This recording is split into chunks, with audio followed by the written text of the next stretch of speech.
Kumain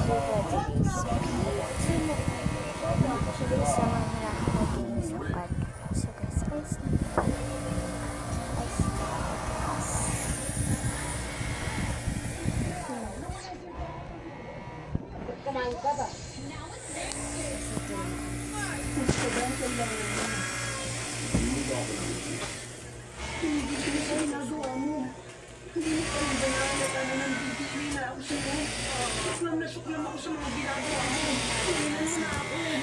Hindi ako pumasok dahil kailan yung mga kapapakasan.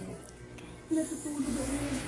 Hindi na ako sa uting piyo na hindi na ako magpapasindak sa'yo. Tama na Kailan ako umabsent wala lang, tinatamad lang ako. So guys, sa part 2 na lang. Bye! So guys, nagkwento ako sa inyo sa part 2. Bye!